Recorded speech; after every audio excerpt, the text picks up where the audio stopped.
നമസ്കാരം. നോർത്ത് ഈസ്റ്റിലെ ഏറ്റവും വലിയ നഗരമായ അസാമിലെ ഗുവാഹത്തിയിലാണ് ഞങ്ങളിപ്പോൾ ഉള്ളത്. ഈ നഗരത്തിന്റെ കാഴ്ചകളിലേക്കാണ് ഞങ്ങൾ ഇന്ന് ഇറങ്ങുന്നത്. അസാമിന്റെ ക്യാപിറ്റലായ ദിസ്പൂര്, അതുപോലെ തന്നെ ഇന്ത്യയിലെ ഏറ്റവും പ്രധാനപ്പെട്ട നദികളിൽ ഒന്നായ ബ്രഹ്മപുത്ര, അതിന്റെ തീരത്തേക്കും കൂടെ നമുക്കിന്ന് പോകാനുണ്ട്. ഗുവാഹത്തി റെയിൽവേ സ്റ്റേഷന്റെ ഭാഗത്താണ് ഞങ്ങൾ റൂം എടുത്തത്. ഈ ഒരു ലോഡ്ജിൽ 700 രൂപക്കാണ് ഞങ്ങൾക്ക് ഇവിടെ റൂം കിട്ടിയത്. അതായത് ഈ ഭാഗം പൾട്ടൺ ബസാറാണ്, ഗുവാഹത്തി റെയിൽവേ സ്റ്റേഷന്റെ ബാക്ക് സൈഡ്. ഇവിടെ നിന്നാണ് മേഘാലയയിലെ ഷില്ലോങ്ങിലേക്കൊക്കെ ഷെയർ ടാക്സിയും ബസ്സൊക്കെ കിട്ടുക. ഇവിടെ സൈക്കിൾ റിക്ഷകളാണ്. ഞങ്ങൾ ആദ്യം പോകുന്നത് അസാമിൻ്റെ ക്യാപിറ്റലായ ദിസ്പൂർ ഭാഗത്തേക്കാണ്. ഇവിടെ നിന്നൊരു 5 കിലോമീറ്റർ മാറിയിട്ടാണ് ദിസ്പൂര്. ഞങ്ങളെന്തായാലും ബസ്സിൽ തന്നെയാണ് പോകുന്നത്. ഈ ബസ്സൊക്കെ ദിസ്പൂർ ഭാഗത്തേക്കൊക്കെ ആകാം. ഇതൊക്കെ ഇലക്ട്രിക് ആണ്. ഇവിടുന്ന് നേരെ പോയാലാണ് ഗുവാഹത്തി റെയിൽവേ സ്റ്റേഷൻ. ഈ ടാക്സിയൊക്കെ മേഘാലയ ഭാഗത്തേക്കുള്ളതാണ്. ഞങ്ങൾ കുറച്ച് മുന്നേ മേഘാലയൊക്കെ പോയിട്ട് വന്നതാണ്. ഇവിടെ തന്നെയാണ് ഷെയർ ടാക്സിക്ക് പോയത്.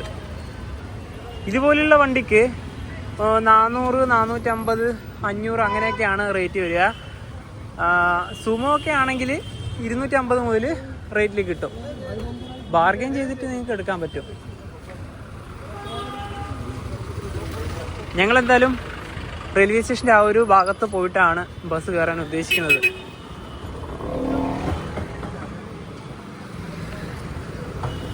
ശരിക്കും ഗുവാഹത്തിൻ്റെ ഒരു തിരക്കേറിയ ഭാഗം തന്നെയാണിത്.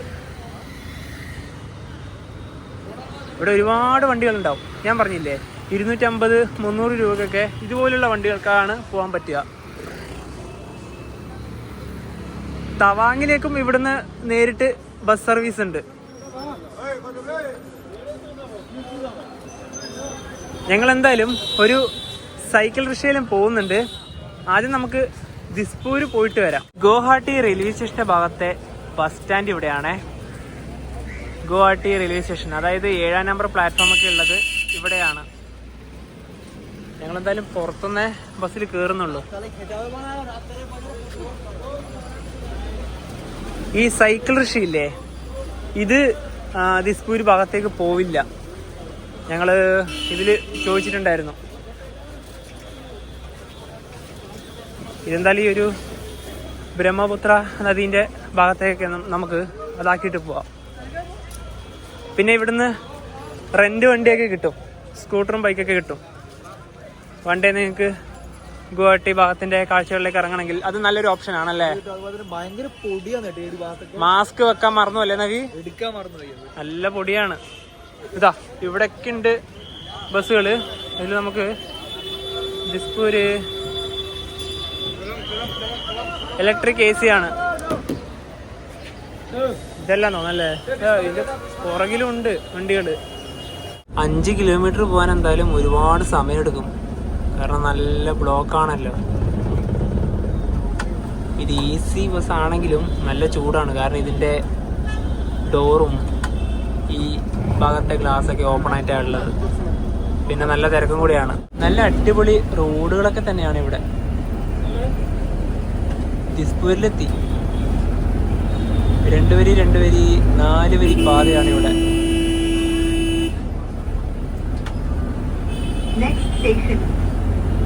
ബസ്സില് അനൗൺസ്മെന്റ് ഒക്കെ ഉണ്ട്.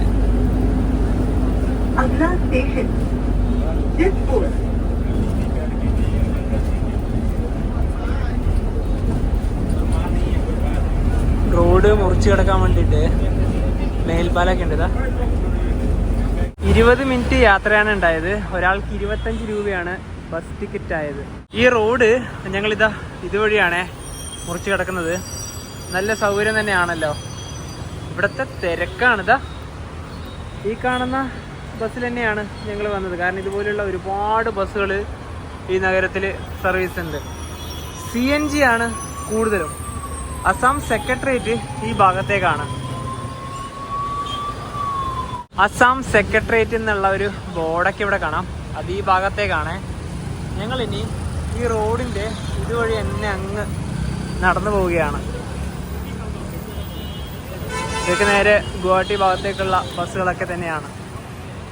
ഇവിടുത്തെ എടുത്തു പറയേണ്ട ഒരു കാര്യം, റോഡുകളുടെ കാര്യം പറഞ്ഞല്ലോ, അതുപോലെ തന്നെയാണ് വൃത്തിയും. അധികം വേസ്റ്റ് ഒന്നും തന്നെ ഈ ഒരു ഭാഗത്തില്ല. നടന്ന് വരുന്ന ഒരു ഭാഗത്തിൻ്റെ വൃത്തിയായാലും നമുക്ക് കാണാനായി സാധിക്കും. നടന്നു പോകുന്ന ഈ വഴിക്ക് തന്നെയാണ് അസം ലെജിസ്ലേറ്റീവ് അസംബ്ലി, അതായത് നിയമസഭയൊക്കെ ഈ ഭാഗത്താണ്. ഇവിടെ ഒരു ഹാഷ് അസം എന്നൊക്കെ എഴുതിയുള്ളൊരു സെൽഫി പോയിൻ്റൊക്കെ കാണാം. ഇനിയിപ്പോൾ ഞങ്ങൾ നേരെ തിരിച്ച് പൾട്ടൻ ബസാറിൻ്റെ ഭാഗത്തേക്ക് തന്നെ പോവുകയാണേ. തൊട്ടപ്പുറത്തെ ബസ് സ്റ്റാൻഡിൽ നിന്ന് ഇനിയിപ്പോൾ ബസ് കയറാമെന്ന് കരുതി. ഞങ്ങൾ ഈ ഒരു ഭാഗത്തേക്ക് ഇത് കാണാൻ വേണ്ടി മാത്രമാണ് വന്നത്. പോകുന്ന വഴിയിൽ റോഡ് മുറിച്ചു കിടക്കാനുള്ള ഇതുപോലുള്ള ബ്രിഡ്ജുകൾ ഒരുപാട് ഭാഗത്തായിട്ടുണ്ട്. ഇത് പണിത് കണ്ടോ, ഒരു നല്ല രീതിയിലാണ്. നേരെ ഇങ്ങനെ ക്രോസ് ചെയ്യേണ്ടത് കുറച്ച് അങ്ങോട്ട് ഇങ്ങനെ നേരെയായി, അവിടെ നിന്നാണ് ഇങ്ങനെ ഇതാ വളഞ്ഞു പോകുന്നത്. എന്തായാലും ഇത് അടിപൊളി തന്നെയാണ്. ഇവിടുന്ന് വേണമെങ്കിലും ബസ് കയറാം, വെറുതെ ഹോണടിക്കുക. ഇവിടെ നിന്ന് ബസ്സല്ലാതെ വേറെ വല്ല വണ്ടി കിട്ടുമോ നോക്കണം. ശരിക്കും പറഞ്ഞാൽ ആ ഒരു ബസ്സിന് പൈസ കൂടുതലാണ്. ഒരാൾക്ക് 25 രൂപ എന്ന് പറയുമ്പോൾ 5 കിലോമീറ്ററല്ലേ ഉള്ളൂ. പിന്നെ ഇവിടെയൊക്കെ കൂടുതലും ഇതുപോലുള്ള ചെരുപ്പൊക്കെ വിൽക്കുന്ന കടകളാണ്. കുറച്ച് നടന്നു കഴിഞ്ഞാൽ ഈ ഭാഗത്ത് തന്നെ ഫ്രൂട്ട്സും പച്ചക്കറികളൊക്കെ തന്നെയാണ്. ഇലയാണ് ഇതാ കൂടുതലും. റോഡിൻ്റെ സൈഡിൽ തന്നെയാണ് ഇതൊക്കെ വിൽക്കുന്നത്. ഇത് ഈ ഭാഗത്തും കാണാം. ഇതൊരു ഫ്ലൈ ഓവറാണ്. ആ ഫ്ലൈ ഓവർ വഴി തന്നെയാണ് നമ്മൾ വന്നത്. ഒരുപാട് ഫ്ലൈ ഓവറുകളുണ്ട് ഈ ഒരു ഗുവാഹട്ടി ഭാഗത്തേക്ക് പോകുന്ന ഭാഗത്ത് തന്നെ. ഇവിടെയും ഒരുപാട് പച്ചക്കറികളൊക്കെ ഈ ഭാഗത്തുണ്ട്. പിന്നെ ഇവിടെ ഒരു ഫിഷ് മാർക്കറ്റാണ്. ഒരുപാട് വെറൈറ്റി മീനുകളൊക്കെ ഇവിടെ കാണാം. പ്രത്യേകിച്ച് വലിയൊരു മീനാണ് ഇത്. ഇവിടുന്ന് ഇവർ വാങ്ങിച്ചാൽ മുറിച്ച് വരെ തരും. ചെടികളാണ് ഈ ഒരു ഭാഗത്തായിട്ട്. അതിൻ്റെ വിത്ത് വരെ നമുക്ക് ഇവിടുന്ന് വാങ്ങിക്കാം. ഇതുപോലെ സൈഡിൽ ഒരുപാട് ചെറിയ ചെറിയ കടകളുണ്ട് കേട്ടോ. നെല്ലിക്ക. ഈ ദിസ്പൂരിൽ ഒരുപാട് ഹാൻഡിക്രാഫ്റ്റ്, അതായത് ഈ കരകൗശല വസ്തുക്കളില്ലേ, അതൊക്കെ കിട്ടുന്ന ഒരുപാട് കടകളുണ്ട്. ഞങ്ങളിപ്പോൾ വരുന്ന വഴിക്കാണ് ഒരുപാട് കടകളൊക്കെ കണ്ട്. ഇനി ഞങ്ങൾ ഇവിടുന്നാണ് വണ്ടി കയറാൻ ഉദ്ദേശിക്കുന്നത്. ഇവിടെ ഇപ്പോൾ നിലവിൽ ബ്ലോക്കാണ്. ഓട്ടോയുണ്ട്, ബസ് അങ്ങ് അവിടെയാണ് നിർത്തുക. ഇവിടെ ഈ സിറ്റിയിൽ കൂടുതലും ഈ AC ബസ്സുകൾ മാത്രമേ ഉള്ളൂ. നോൺ AC ബസ്സുകളൊന്നും തന്നെ ഇതിലൂടെ ഇല്ല. ഞങ്ങൾ വീണ്ടും ഒരു ബസ്സിൽ കയറി. അപ്പോൾ ഇതിൽ വലിയ തിരക്കൊന്നും തന്നെ ഇല്ല. ശരിക്കും ഈ ബസ്സിൽ പോകുന്നതിനെക്കാട്ടി നല്ലത് നടന്നു പോകാനാണ്. നല്ല വഴികളാണ്, ഒരുപാട് കാഴ്ചകളൊക്കെ ഉണ്ട്. പക്ഷേ കിലോമീറ്റർ കുറച്ച് കൂടുതലുണ്ടല്ലോ, അതുകൊണ്ട് തന്നെയാണ് പിന്നെ നടക്കാതെ ബസ്സിൽ തന്നെ തിരിച്ചു പോകാമെന്ന് കരുതിയത്. ഇവിടെ റോഡ് മുറിച്ചെടുക്കുന്ന ഈ പാലത്തിൻ്റെ ഇവിടെ എസ്കലേറ്റർ വരെ ഉണ്ട്. നമ്മൾ വന്ന ബസ് ഇതാണ്. 2 പേർക്കും കൂടെ 30 രൂപയാണ് ആയത്. പിന്നെ ഇതിൽ ഓൺലൈൻ വഴി പേയ്മെൻ്റ് ഒക്കെ ചെയ്യാം. അതിലതിൻ്റെ സ്കാനറൊക്കെ ഉണ്ട്. നേപ്പാളി മന്ദിറാണിത്. അതായത് കാമാക്യ ഭാഗത്തേക്ക് നിങ്ങൾ ഗുവാഹട്ടി റെയിൽവേ സ്റ്റേഷൻ്റെ ഭാഗത്ത് നിന്ന് പോവുകയാണെങ്കിൽ ഇവിടെയാണ് വരേണ്ടത്. ഇവിടെ നിന്ന് നിങ്ങൾക്ക് ബസ്സുകളൊക്കെ കിട്ടും. ഇതുപോലെയുള്ള ബസ്സുകളും കിട്ടും. ചില സമയത്ത് നോൺ AC വണ്ടികളും കിട്ടും. ഇതാണ് നേപ്പാളി മന്ദിർ. ഇനിയിപ്പോൾ റെയിൽവേ സ്റ്റേഷൻ്റെ ഭാഗം നേരെ അങ്ങോട്ടാണ്. നമുക്ക് ആ ഭാഗത്തേക്ക് പോവാം.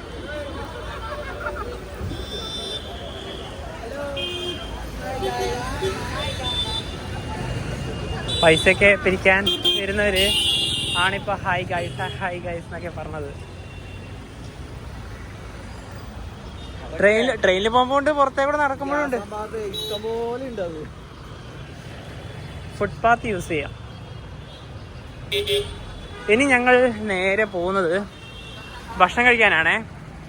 ഇവിടെ ഗുവാഹട്ടിയിലൊരു മലയാളി റെസ്റ്റോറൻ്റ് ഉണ്ട്. ഞങ്ങൾ ഇവിടെ വന്നാൽ കൂടുതലും ആ ഭാഗത്ത് പോയിട്ട് തന്നെയാണ് ഉച്ചക്ക് ഊണൊക്കെ കഴിക്കാറുള്ളത്. അത് ഈ റെയിൽവേ സ്റ്റേഷൻ്റെ ഭാഗത്ത് തന്നെയാണ്. ഇവിടെ നിന്ന് ഇനി ഒരു 300 മീറ്റർ കൂടെ ഉള്ളൂ. ഗുവാഹട്ടി റെയിൽവേ സ്റ്റേഷൻ ആ ഭാഗത്താണ്. ഇവിടുന്ന് നേരെ ഈ ഭാഗത്ത് വരുമ്പോൾ Kerala Bhavan, south Indian dish എന്നൊക്കെ പറഞ്ഞൊരു ബോർഡൊക്കെ കാണുന്നില്ലേ? ഇനിയിപ്പോൾ നേരെ അങ്ങോട്ടാണ് പോകാനുള്ളത്. നേരെ ഇതുവഴി. ഞങ്ങളിവിടെ ഒരു 3 മാസം മുന്നേ വന്നിട്ടുണ്ടായിരുന്നേ. അന്ന് ആ സമയത്ത് ഇവിടുന്ന് ഊണും മീൻ ഫ്രൈ ഒക്കെ കഴിച്ചാണ്. നല്ല അടിപൊളി ടേസ്റ്റ് ഒക്കെ ഉണ്ടായിരുന്നു. ഇപ്പോൾ ഇവിടെ ഊണാക്കുന്നില്ലെന്നാണ് പറഞ്ഞത്. അതുകൊണ്ട് ഞങ്ങൾ ഇവിടുന്ന് അപ്പവും മുട്ട റോസ്റ്റ് ഓർഡർ ചെയ്തു. പിന്നെ വേറൊന്നും കഴിക്കാതെ നിർത്തിയില്ലല്ലോ. പിന്നെ ഞങ്ങൾ അന്ന് വന്ന സമയത്ത് ഇവിടുന്ന് രാവിലെയും ഭക്ഷണം കഴിച്ചിട്ടുണ്ടായിരുന്നു. രാവിലെ ഇഡ്ഡലിയാണ് കഴിച്ചത്. രാത്രിയും കഴിച്ചിട്ടുണ്ട്. രാത്രിക്ക് നല്ല അടിപൊളി മസാല ദോശയൊക്കെ കിട്ടും. ഞങ്ങൾ ഇവിടുന്ന് ഓർഡർ ചെയ്ത അപ്പം വന്നു, അതുപോലെ തന്നെ മുട്ട റോസ്റ്റ് വന്നു, ഓംലെറ്റ് പറഞ്ഞിട്ടുണ്ടായിരുന്നു. അതോടൊപ്പം തന്നെ 2 കേരള പൊറോട്ടയും കൂടെ പറഞ്ഞ്. ഇപ്പോൾ ചൂട് പൊറോട്ട. അപ്പോൾ ഇതാണ് ഇന്ന് ഉച്ചയ്ക്ക് ഞങ്ങൾ ഇവിടുന്ന് കഴിക്കുന്നത്. ഇനിയിപ്പോൾ ഇതിൻ്റെ ടേസ്റ്റൊക്കെ നമുക്ക് എങ്ങനെയാണെന്ന് നോക്കാം. എന്തായാലും കുറച്ച് എൻ്റെയിലേക്ക് ആക്കാം. ഇത് നവീൻ്റെ ഇലേക്ക്. ബാക്കി പൊറോട്ട കൂടെ കഴിക്കണ്ടേ? പൊറോട്ട കൂടെ കഴിക്കണം. കേരളം വിട്ട്, അതായത് നോർത്ത് ഈസ്റ്റിൽ വന്നിട്ട് ആദ്യമായിട്ടാണ് പൊറോട്ട കഴിക്കുന്നല്ലേ? പൊറോട്ട കഴിക്കുന്നത് അപ്പൂ ആദ്യമായിട്ടല്ലേ? ഈ ഭാഗത്തേക്കൊന്നും അധികം അപ്പൊന്നും നമ്മൾ കഴിച്ചിട്ടേ ഇല്ലല്ലോ. ഇല്ല. പിന്നെ ഇതിന്റെ കൂടെ തന്നെ ഒരു ചട്നി കൂടി ഉണ്ട് കേട്ടോ. ഇത് നമ്മൾ ഇഡ്ഡലിയൊക്കെ വാങ്ങുന്ന സമയത്ത് കിട്ടുന്ന അതേ ചട്നി തന്നെയാണ്. അതെ.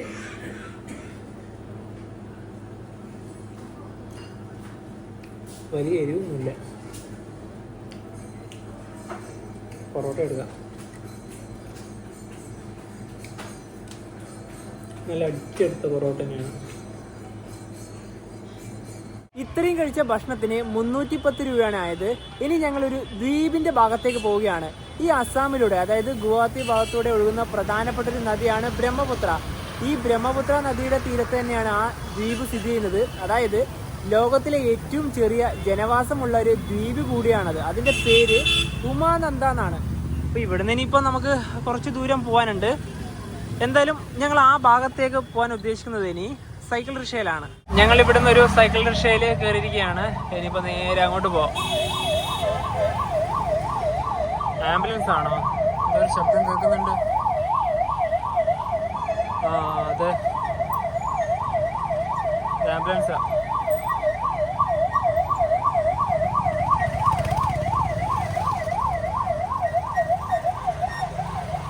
ആരും മാറിക്കൊടുക്കുന്നൊന്നുമില്ല സൈറൺ ഇട്ടാലും. ഇവിടെയൊക്കെ ഒരുപാട് കടകളൊക്കെ ഉണ്ട്. ഷോപ്പിംഗ് ഒക്കെ ചെയ്യാൻ പറ്റിയ നല്ലൊരു ഭാഗം തന്നെയാണിത്. ഈ ആംബുലൻസ് എത്ര നേരമായി സൈറൺ ഇട്ട് ഇവിടുന്ന് പോകുന്നത്. മുമ്പിലുള്ള വണ്ടികളൊന്നും തന്നെ മാറിക്കൊടുക്കുന്നില്ല. ഒരുപാട് സൈക്കിൾ റിക്ഷകളുണ്ട് ഇവിടെ. പിന്നെ ഈ ഒരു ഭാഗത്തുള്ള നല്ല ഹോണടിയാണ്. കയറിപ്പോകാനൊന്നും വഴിയൊന്നും ഉണ്ടാവില്ല. എന്നാലും പുറകുന്ന് ഹോണടിച്ചോണ്ട് വെക്കും. Brahmaputra river heritage centre.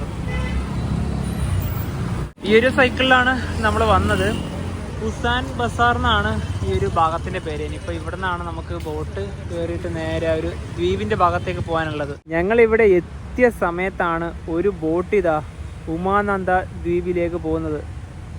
ഒരാൾക്ക് അപ്പ് ആൻഡ് ഡൗൺ 200 രൂപയാണ് ചാർജ് വരുന്നത്. നിലവിൽ ഇപ്പോൾ ഇവിടെ ഗവൺമെൻറ് ബോട്ട് സർവീസ് ഇല്ല, പ്രൈവറ്റ് മാത്രമേ ഉള്ളൂ. അതുകൊണ്ടാണ് ഇത്രയും ചാർജ്.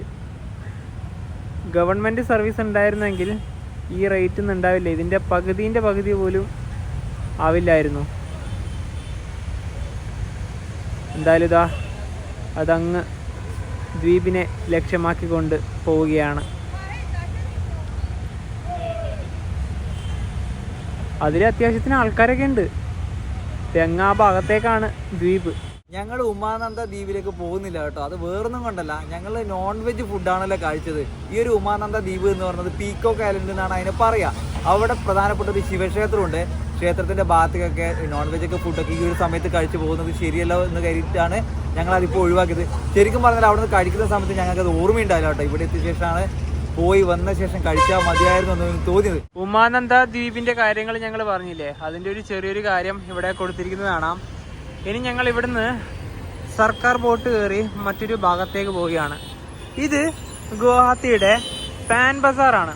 ഇവിടുന്ന് ഇനിയിപ്പോൾ ഞങ്ങൾ നേരെ പോകുന്നു രജദ്വാർ എന്നൊരു ഭാഗത്തേക്ക്. Gate way of Guwahati. നമുക്ക് ബോട്ട് കയറാനുള്ള ഒരു ഭാഗം കുറച്ച് നടക്കാനുണ്ട്. സൺസെറ്റ് അതുപോലെ തന്നെ ഈവനിങ് ക്രൂയിസ് ഒക്കെ ഉണ്ട് കേട്ടാ. 300 രൂപയേ ഉള്ളൂ ഒരാൾക്ക്. ശരിക്കും ഇതൊരു അടിപൊളി സംഭവമാണ്. നിങ്ങൾ ഇവിടെ വരുവാണെങ്കിൽ ഇത് തീർച്ചയായിട്ടും എടുക്കാൻ നോക്കുക കേട്ടോ. അതിന് വരുവാണെങ്കിൽ ഇവിടെയാണ് വന്ന് കയറാനുള്ളത്. ലോകത്തിലെ ഏറ്റവും വലിയ നദികളിൽ ഒന്നായ ബ്രഹ്മപുത്ര വഴിയാണ് ഇനി നമ്മൾ ബോട്ടിൽ യാത്ര ചെയ്യാൻ പോകുന്നത്. ഇതിൽ വണ്ടികളും പോകും കേട്ടോ, 2 വീലറൊക്കെ കൊണ്ടുപോകാൻ പറ്റും.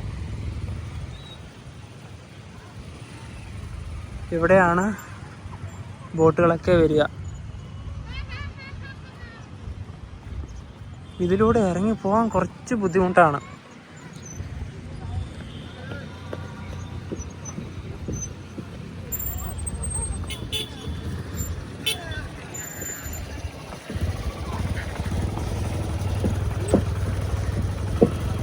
ഞങ്ങളന്ന് പെരുമഴ സമയത്താണ് ഇതിലൂടെ ബോട്ടിൽ പോയത്.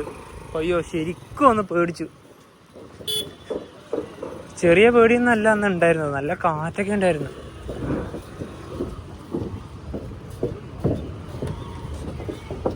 അസാം എന്ന് കേൾക്കുമ്പോൾ തന്നെ നമുക്ക് ആദ്യം മനസ്സിൽ വരുന്നത് ബ്രഹ്മപുത്ര തന്നെയാണ്. ബോട്ടിലേക്ക് കയറി ടിക്കറ്റ് എടുത്തു. ഒരാൾക്ക് 5 രൂപ മാത്രമാണ് ആയത്. കറക്റ്റ് 2 മണിക്ക് തന്നെ ഇവിടുന്ന് ഇതാ ഫെറി എടുത്തു. ഇനി എത്ര മിനിറ്റ് കൊണ്ട് അവിടെ എത്തും നമുക്ക് നോക്കാം. ഒരുപാട് വണ്ടികളും ആൾക്കാരൊക്കെ ഉണ്ട്. പിന്നെ ഇതിൻ്റെ അകത്ത് കയറി ഇരിക്കാനുള്ള ഒരു സൗകര്യമൊക്കെ ഉണ്ട്. ഞങ്ങൾ എന്തായാലും അതിൻ്റെ അകത്തേക്കൊന്നും കയറുന്നില്ല, ഇവിടെ നിൽക്കാം. ഇത് ഓപ്പറേറ്റൊക്കെ ചെയ്യുന്നത് ഇതാ ഈ മുകളിൽ നിന്നാണ്.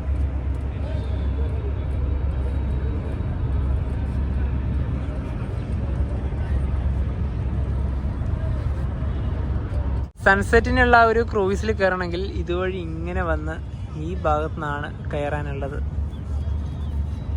ഇതൊക്കെ ഇപ്പോൾ നിർമ്മിച്ച പുതിയ ടെർമിനൽ ഭാഗങ്ങളാണ്.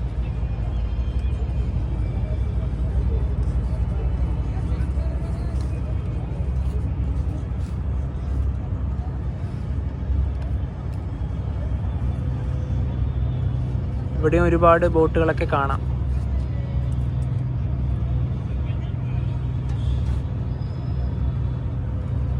അങ്ങ് ദൂരത്തായി ഒരു പാലമൊക്കെ കാണാം. നമ്മൾ നേരത്തെ അവിടുന്ന് ബോട്ട് കയറി പോകാൻ ഉദ്ദേശിച്ച ആ ഒരു ദ്വീപില്ലേ, ഉമാനന്ദ, അതാണ് അങ്ങ് ദൂരെയായി കാണുന്നത്. ശരിക്കും പറഞ്ഞാൽ എല്ലാം അടുത്തടുത്ത് തന്നെയാണ്. നമുക്ക് പോകാനുള്ളത് ആ ഭാഗത്തേക്കാണ്. അവിടം വരെയാണ് ഈ ഫെറി മാർഗം യാത്ര ചെയ്യേണ്ടത്.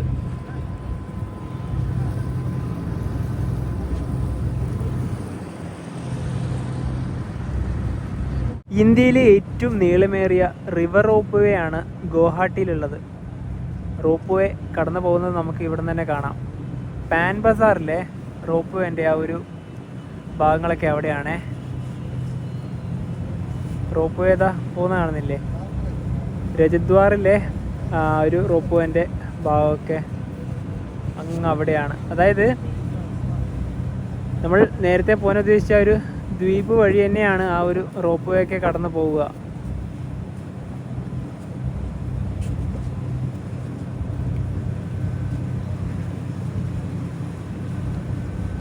ശരിക്കും ഇന്ന് തന്നെയാണ് ഇതിലൂടെ യാത്ര ചെയ്യാൻ പറ്റിയ നല്ലൊരു ദിവസം. വലിയ വെയിലും ഇല്ല, മഴക്കാറും ഇല്ല, എന്തുകൊണ്ടും അടിപൊളി. ഒരേ സമയം 2 റോപ്പ് വേകൾ പോകുന്നത് നമുക്ക് കാണാം.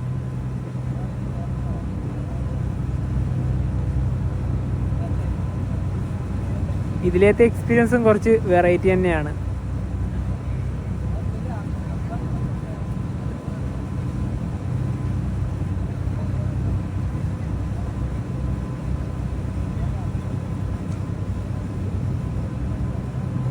അവിടെയാണ് ശിവക്ഷേത്രമൊക്കെ വരുന്നത്. ഒരുപാട് ബോട്ടുകളും ദിനംപ്രതി ഉമാനന്ദ ദ്വീപിലേക്കും സർവീസ് നടത്തുന്നുണ്ട്.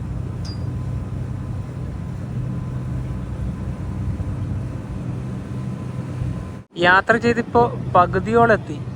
അതായത് നേരെ ആ ഒരു ദ്വീപിൻ്റെ ഭാഗത്ത്. ക്ഷേത്രത്തിലേക്ക് പടികൾ കയറി വേണം പോകാൻ. ആൾക്കാരൊക്കെ അവിടുന്ന് ഇറങ്ങി വരുന്നതൊക്കെ കാണാം. ഈ ഭാഗത്തൊക്കെ ആഴം എത്രയായിരിക്കും അല്ലേ? ചില ഭാഗത്തൊക്കെ ബ്രഹ്മപുത്രയുടെ വീതി കിലോമീറ്ററുകളോളാണ്. 10 കിലോമീറ്ററിന് മുകളിൽ വരെ വീതിയുള്ള ഭാഗങ്ങളുണ്ട് അസാമിൽ തന്നെ.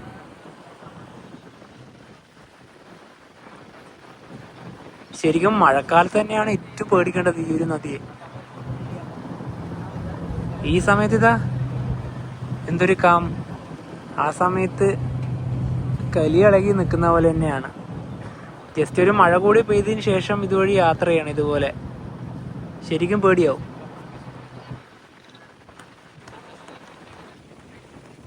റോപ്പ് വേയുടെ ആ ഒരു ഭാഗമൊക്കെ ഇങ്ങതാ അവിടെ. 2:20 രജദ്വാർ ഭാഗത്തേക്ക് ഇതാ ഫെറി എടുക്കുകയാണ്. കറക്റ്റ് 20 മിനിറ്റ് യാത്ര.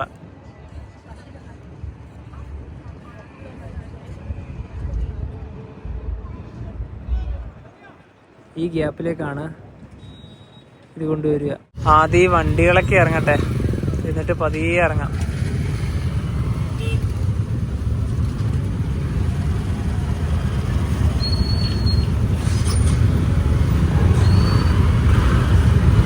അങ്ങനെ ഇതാ പുറത്തേക്ക് ഇറങ്ങുകയാണ്.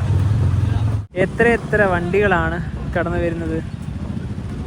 അതുപോലെ തന്നെ ഇനിയിപ്പോൾ ഇവിടുന്ന് നേരെ അങ്ങോട്ട് പോകാനുള്ള വണ്ടികളുടെ ഒരു തിരക്കും കൂടെ കാണാം.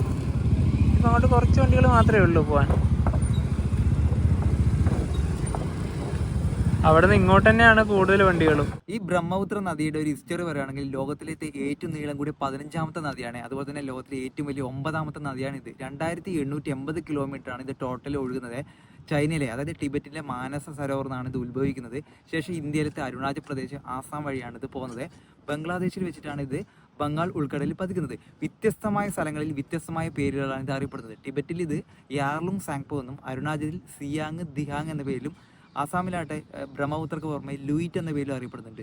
ബംഗ്ലാദേശിൽ ഇത് ജമുന എന്ന പേരിലാണ് അറിയപ്പെടുന്നത്. അപ്പോൾ ഇതിൻ്റെ ഒരു റൂട്ട് പറയുകയാണെങ്കിൽ ഈ ഉത്ഭവിച്ച ശേഷം അരുണാചലും സിക്കിം ആവുന്നതിന് ശേഷം നേരെ ബംഗ്ലാദേശിൽ കയറും. ബംഗ്ലാദേശിൽ ജമുന നദി നേരെ ഗംഗ ഡെൽറ്റയിൽ വെച്ചിട്ട് ഈ പത്മ നദി എന്ന് ഉദ്ദേശിക്കുന്നത് നമ്മുടെ ഗംഗാ നദി തന്നെയാണ്. ബംഗ്ലാദേശിൽ അതാണ് അറിയപ്പെടുന്നത്. അതിൽ പതിച്ച ശേഷം മേഘ്ന നദിയായിട്ട് ഒഴുകിയിട്ട് നേരെ ബംഗാൾ ഉൾക്കടലിൽ പതിക്കുന്നത്. അസം എന്ന സംസ്ഥാനത്തിലെ മെയിൻ ഫ്ലഡ് വരാനുള്ള കാരണം ഈ നദി തന്നെയാണ്. ദിബ്രുഗഡ് ഭാഗത്തായാലും അസാമിൻ്റെ മറ്റ് ഏത് ഭാഗത്തായാലും എപ്പോഴും മഴക്കാലം വന്നാൽ എല്ലാവർക്കും പേടി തന്നെയാണ്. ഈ ഒരു രജദ്വാറൊക്കെ നോർത്ത് ഗുവാഹത്തിയാണ്. ഇനി ഞങ്ങൾ പോകുന്നത് നേരെ ആ ഒരു റോപ്പ് വേ ഉള്ള ഭാഗത്തേക്കാണ്. എന്തായാലും തിരിച്ച് നമുക്ക് ആ ഒരു റോപ്പ് വേയിൽ പോവാം. അതാകുമ്പം 2 എക്സ്പീരിയൻസ് ആവുമല്ലോ. അത് കുറച്ച് നടക്കാനുണ്ട്. ഇവിടുന്ന് ഒരു 800 മീറ്റർ പോകാനുണ്ട്. ഒരു സ്കൂട്ടർ വരുന്ന വഴിയാണ് നടന്നു പോകാനുള്ളത്. ഇവിടുത്തെ പൊടീൻ്റെ തീവ്രത മനസ്സിലാക്കണമെങ്കിൽ ഇതാ ഞാനിത് വെക്കുമ്പോൾ കണ്ട ഇങ്ങനെ പൊടി പാറി വരിക. വണ്ടിയും കൂടെ വരുന്നുണ്ട്. അതിൻ്റെ ഇടയിലൂടെ നടന്ന പോക്ക് കുറച്ച് ബുദ്ധിമുട്ടാണ്. എൻ്റെ കറുത്ത ചെരുപ്പ് ഇപ്പം തന്നെ പൊടിയൊക്കെ പാറിയതാ വെള്ളയാവുകയാണ്. ഇവിടുത്തെ സർക്കാർ ബോട്ടിൻ്റെ ഒരു ടൈമിംഗ് ആണ് ഇവിടെ കൊടുത്തിരിക്കുന്നത്. ഇവിടെ ഈ 12ാമത് എഴുതിയില്ലേ 2 മണി, അത് തന്നെ ആകണം ഞങ്ങൾ ഇങ്ങോട്ട് വന്നത്. കാരണം ഇത് അസാമീസിലാണ് ഇവിടെ എഴുതിയിരിക്കുന്നത്. രജദ്വാർ എന്നൊരു ഭാഗത്തിൻ്റെ ചെറിയൊരു കാഴ്ച. ഇവിടെയൊക്കെ ഒരുപാട് വീടുകളൊക്കെ ഉണ്ട്. റോപ്പ് വേ കയറാനുള്ള ഒരു ഭാഗം ഇതുവഴിയാണ്. ചെറിയ ചെറിയ വീടുകളാണ് എല്ലാം. ഷീറ്റ് കൊണ്ടുള്ള വീട്. അധികം വീട് തേച്ചിട്ടൊന്നുമില്ല. പിന്നെ ഒരു ആടൊക്കെ ഉണ്ട് ഇവിടെ. ഇതാ റോപ്പ് വേ ടെർമിനലിൻ്റെ ഭാഗത്തെത്തിയേ. ഇവിടെ കുറച്ച് ചിത്രങ്ങളൊക്കെ കാണാം. അപ്പോൾ ഇതാണ് ആ ഒരു കെട്ടിടം. നല്ലൊരു കയറ്റായിരുന്നു. പെട്ടെന്ന് തന്നെ മടുത്ത് ഇനി അകത്ത് കയറി ടിക്കറ്റ് എടുക്കാം. ഗുവാഹത്തി റോപ്പ് വേയുടെ ടൈമിങ്ങും അതുപോലെ തന്നെ ടിക്കറ്റ് നിരക്കൊക്കെ ഇവിടെ കൊടുത്തിരിക്കുന്നത് കാണാം. വെയിറ്റ് ചെയ്യാൻ ഇവിടെ നല്ലൊരു സ്പേസ് ഒക്കെ ഉണ്ട്. നവീനിത അവിടുന്ന് ടിക്കറ്റ് എടുക്കുകയാണ്. ഒരാൾക്ക് 100 രൂപയാണ് 1 സൈഡ്. റോപ്പ് വേ ഇതാ ഇവിടെ വന്നിരിക്കുകയാണ്. ആ ഭാഗത്തുനിന്ന് വന്നവരൊക്കെ ഇതാ ഇവിടെ ഇറങ്ങി. ഇവരൊക്കെ ഇറങ്ങി ഉടനെ തന്നെ നമുക്കിതിൻ്റെ അകത്തേക്ക് കയറാം. അകത്തേക്ക് കയറാം. ഈ ഒരു ഭാഗത്തേക്കാണ് നമുക്ക് ഇത് മൊത്തം എടുക്കാനുള്ളത്. ഇതിൻ്റെ അകത്ത് സ്റ്റാൻഡിങ് ആണ്, സീറ്റിംഗ് ഒന്നും തന്നെ ഇല്ല. ഒരേ സമയം ഒരു 20 ആൾക്കെങ്കിലും മിനിമം കയറാം. ഞങ്ങൾ അന്ന് വന്ന സമയത്ത് നല്ല മഴയായിരുന്നു, റോപ്പ് വേയിൽ വന്ന സമയത്ത്. എന്നൊരു നല്ലൊരു വിഷ്വൽ എന്തായാലും പകർത്തണം. ഇത് എത്ര മിനിറ്റ് കൊണ്ട് ആ ഒരു ഭാഗത്തെത്തും നമുക്ക് നോക്കാം. എന്തായാലും ഇന്ന് വലിയ തിരക്കൊന്നുമില്ല ഇതിൻ്റെ അകത്ത്, സുഖമായിട്ട് തന്നെ പോവാം. 2:50 ഇവിടുന്ന് റോപ്പ് വേ എടുത്തത്. ഇനി അവിടെ എത്ര മണിക്ക് എത്തും നമുക്ക് നോക്കാം. 1820 മീറ്ററാണ് ഇതിൻ്റെ ആകെ നീളം. നമ്മൾ നടന്നു വന്ന ആ ഒരു വഴി.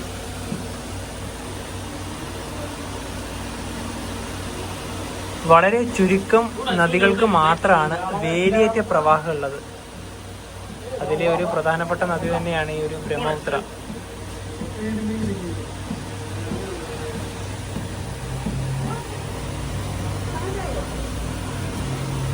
നടുഭാഗത്തൊക്കെ എത്തുമ്പോൾ നല്ല ഇളക്കൊക്കെ ഉണ്ടാവുമോ നമുക്ക് നോക്കാം.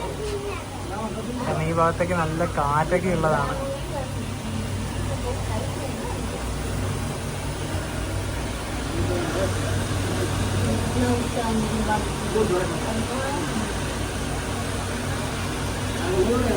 നമ്മൾ ആ ഒരു ഫെറി വന്നിറങ്ങിയ ഭാഗം.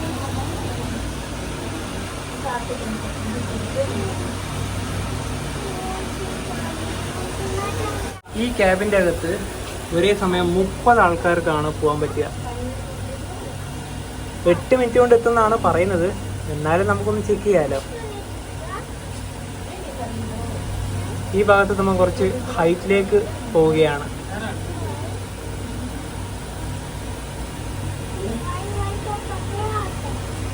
നദിയുടെ ഈ ഭാഗത്തൊന്നും വെള്ളമില്ല. മണല് കാണുന്നതൊക്കെ ഇതാ വ്യക്തമായി തന്നെ കാണാം. കയറ്റം കയറിയതുപോലെ എന്തായാലും മിക്കവാറും ഒരു ഇറക്കം ഉണ്ടാവും. യെസ്,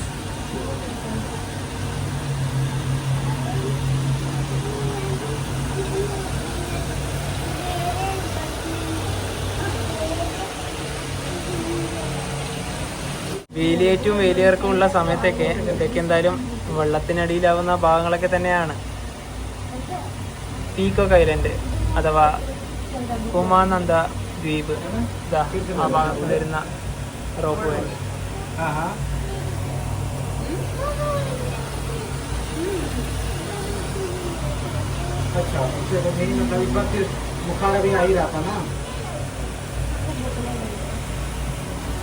റോപ്പ് വേ വഴി പോകുമ്പോൾ ക്ഷേത്രത്തിൻ്റെ ഭാഗങ്ങൾ ഇവിടെയാണ്.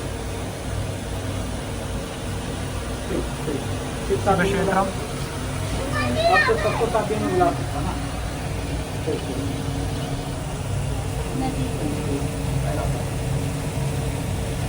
ക്ഷേത്രത്തിൻ്റെ ഒരു കാഴ്ച നമുക്ക് ഇവിടെ തന്നെ കാണാനായി സാധിക്കും.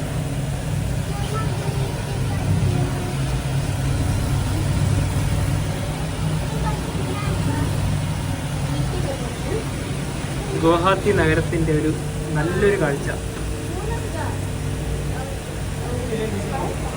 അങ്ങനെ നമ്മൾ തിരിച്ചിത് പാൻ ബസാറിലെ റോപ്പ് വേ ടെർമിനലിലേക്ക് എത്തുകയാണ്. 2:57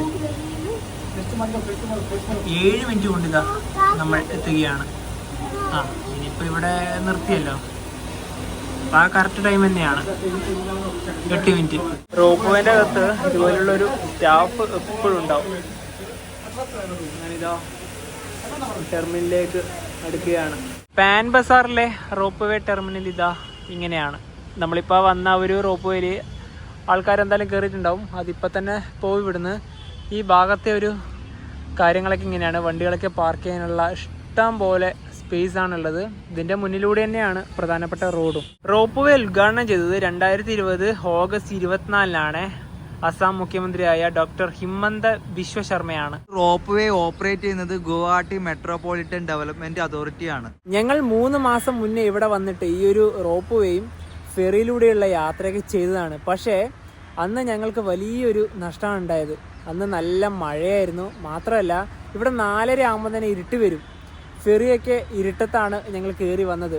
കാഴ്ചകളൊന്നും അധികം കാണാനേ പറ്റിയില്ല. അന്ന് ഞങ്ങൾ തീരുമാനിച്ചാണ് ഒരു വട്ടം കൂടി ഇത് നല്ല രീതിയിൽ ചെയ്യുന്നത്. അതിന് ഇന്നാണ് സമയം കിട്ടിയത്. ഇനി ഞങ്ങൾ നേരെ ഗുവാഹട്ടി റെയിൽവേ സ്റ്റേഷൻ്റെ ഭാഗത്തേക്ക് പോവുകയാണ്. ഈ പോകുന്ന വഴിക്ക് മുഴുവനും ചെടികളാണ്, ചെടികളും വിത്തുകളും. ഈ ഒരു ഫുട്പാത്തിൻ്റെ ഭാഗത്ത് തന്നെയാണ് ഇതൊക്കെ ഉള്ളത്. ഒരുപാട് വെറൈറ്റി ചെടികളൊക്കെ ഉണ്ട്. ഞങ്ങൾക്കിത് ഇവിടുന്ന് വാങ്ങിക്കണം എന്നൊക്കെ ഉണ്ട്, പക്ഷേ ഞങ്ങൾ ഇപ്പോഴേ വീട്ടിലെത്തൂല, 2 ആഴ്ചയെങ്കിലും എടുക്കും. അപ്പോൾ ഇത് അത്ര ദിവസമൊന്നും എന്തായാലും കൊണ്ടുപോകാൻ പറ്റൂല. പെട്ടെന്ന് പോകുന്നതാണെങ്കിൽ ഞങ്ങൾ എന്തായാലും ഇവിടുന്ന് ചെടികളൊക്കെ വാങ്ങിച്ചേനെ. റെയിൽവേ സ്റ്റേഷനിലേക്ക് നടന്നു പോകുന്ന വഴിക്ക് തന്നെയാണ് ഒരു സെൻറ്റ് ജോസഫ് ചർച്ച് ഉള്ളത്. അപ്പോൾ ഇതിൻ്റെ അകത്തേക്ക് കയറാൻ ആവില്ല എന്നാണ് തോന്നുന്നത്, കാരണം അവിടെ ഗേറ്റ് ഉണ്ട്. പള്ളിയുടെ ഒരു കാഴ്ച ഇതാ ഇങ്ങനെയാണ്. ഗുവാഹത്തിയിലെ 1-ാം നമ്പർ പ്ലാറ്റ്ഫോമുള്ള ഭാഗത്തെ ഒരു കാഴ്ച ഇതാണ്. ഇതിൻ്റെ നേരെ അപ്പുറത്താണല്ലോ പൾട്ടൺ ബസാർ. ആ ഭാഗത്തെയും ഈ ഭാഗത്തെയും തിരക്കൊക്കെ ഇതാ ഇങ്ങനെയാണ്. ഗുവാഹത്തിയുടെ ചെറിയൊരു ഭാഗങ്ങൾ മാത്രമാണ് ഇന്ന് ചിത്രീകരിച്ചത്. ഇനി അടുത്ത ദിവസം ഞങ്ങൾ നാഗാലാൻഡ് എക്സ്പ്രസിൽ കയറി ദിബ്രുഗഡിലേക്ക് പോവുകയാണ്. രാത്രിക്കാണ് ഇവിടുന്ന് ട്രെയിൻ. അപ്പോൾ നാഗാലാൻഡ് എക്സ്പ്രസിൻ്റെ കാഴ്ചകളൊക്കെ ആയിട്ട് അടുത്ത ദിവസം കാണാം. ഈ ഒരു വീഡിയോയിലേക്ക് ഇഷ്ടപ്പെടുന്നതായിരിക്കും. അപ്പോൾ നമുക്ക് മറ്റൊരു മറ്റു ബൈ ബൈ.